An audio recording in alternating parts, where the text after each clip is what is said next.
What's good, family? It's your boy 92J with I Heart MB the podcast, man. And I hope y'all having a blessed day. We getting to it late, but y'all already know I gotta bring you them dope interviews, local events, local heroes, local businesses. So if you fit that category, any of those categories, make sure you nominate yourself or somebody. You nominate somebody that fits in that category. You get what I'm trying to say? I can't do this without y'all.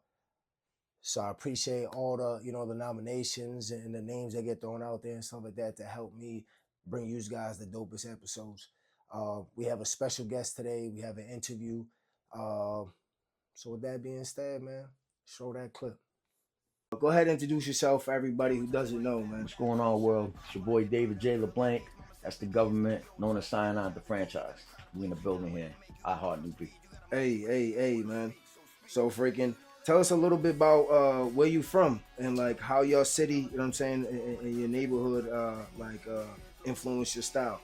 Yeah, I was born and raised in New Bedford, Massachusetts. Was raised the majority of my life in the North End. For people that may or may not know, the Tallman Street area across from P&D, right off the corner.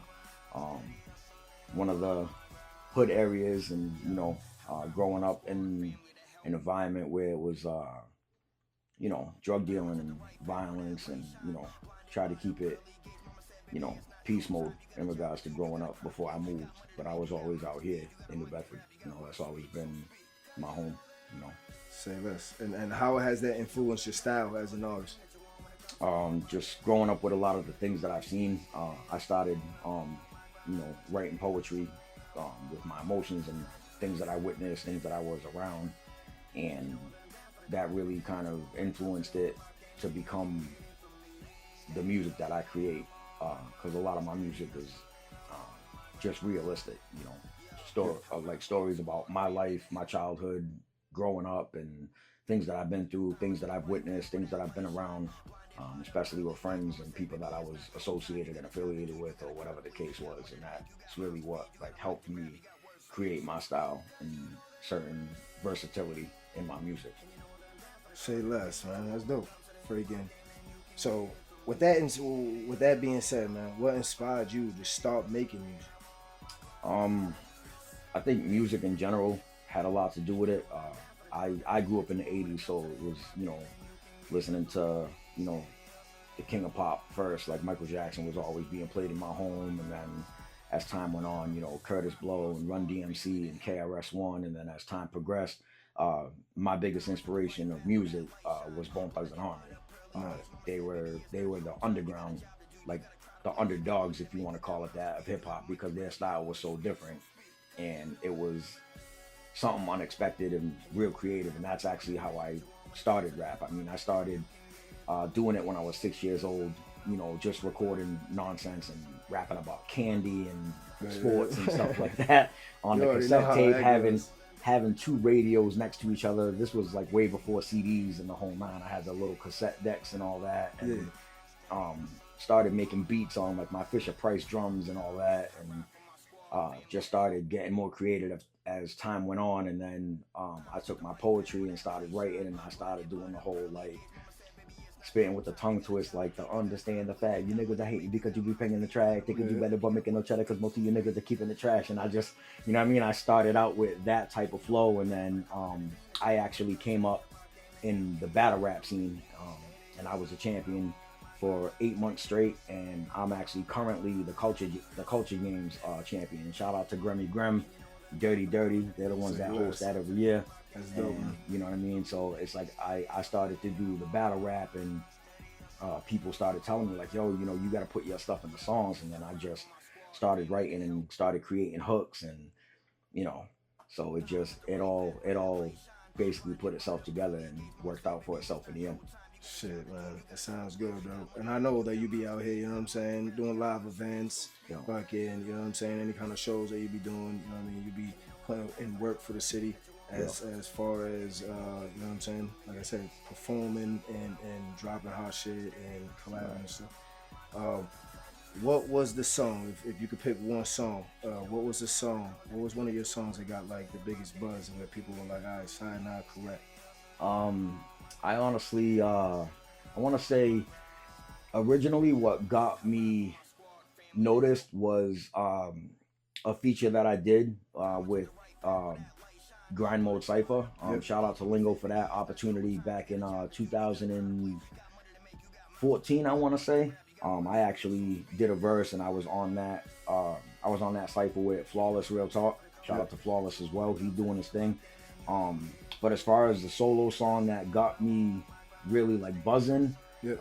it had to be Down for the Cause. You got money to make, you got mouths to feed, you got a mic to grab, you got words to speak, so speak. Cause you know that I'm ready. And you know that I'm down for the cause. Anything that you want when it comes to the hip-hop game, and you can get it from me. Steady hustling, I'm on my grind. Steady hustling, I'm on my grind. Down for the Cause is one of my best tracks of all time. What's next for you, man? Like after, you know, I mean, I see you perform, I see you do your thing. Yeah. You know what I'm saying? You have some upcoming projects or some upcoming shows or events and shit like that you I'm want people to know? I'm actually currently in the process of working on my 16th album, titled Awake Through the Darkness. Yep. I've been doing work with YMS, with Young Real Loud, Brett Foots, my man James Capra. Shout out to the YMS team. We actually are gonna be shooting the video sometime next week. Hitting the studio tomorrow. I got two new tracks to record, and you know, I'm just gonna be working on more music videos. And then I actually have a show coming up. We don't have all the details just yet, but my man Libsy's gonna be hosting a show. I believe it's gonna be the day after Christmas, and I'm gonna be performing right before him. It's actually going to be his album release party as well. So he's headlining, and I'm going to be the performance right before him.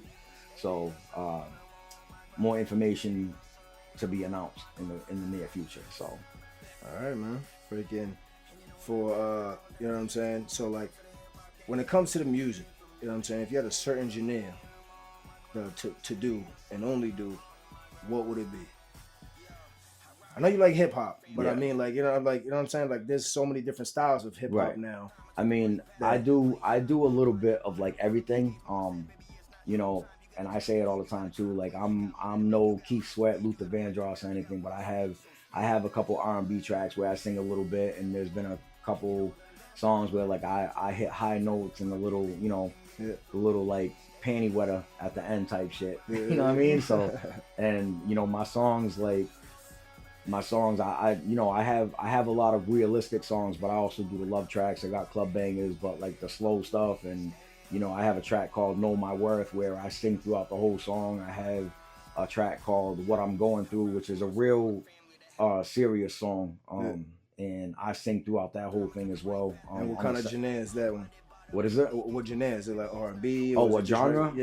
Like, I'd say hip hop and R&B like together, just because it's more of a united blend if you think about it, because the beats itself sound hip hop / R&B, but then it's like when there's songs where I sing and rap.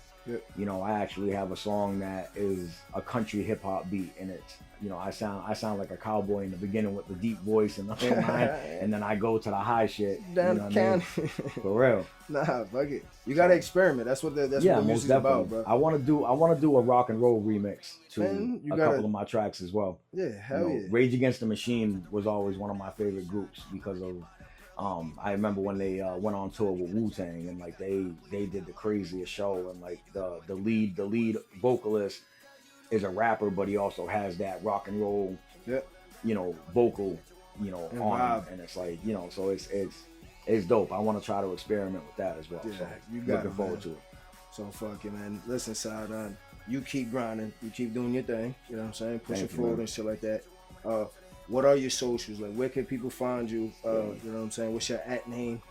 You can find me on Facebook, David J. LeBlanc. Instagram, Sionide Franchise. TikTok, YMS Sionide the Franchise. And that's you can find me on YouTube. You just type in Sionide, SIONIDE, and when you hit search, what's gonna happen is the Sionide and Happiness cartoons will pop up. So what you gotta do is go to the top of your screen where it's printed in blue and click on search instead for, and the way that I spelt it, and all my videos will pop up. I have 18 videos on YouTube. I have 140 tracks on SoundCloud. Same deal. Type in Sionide, SIONIDE, hit search, and my playlist will pop up, and any of the songs that I've been featured on. Um, there's actually a song on there called "Bang Bang," the remix, produced by Dwayne The Rock, and it's myself, Cassidy, Mass Pike Miles, Styles P, and Chubby J.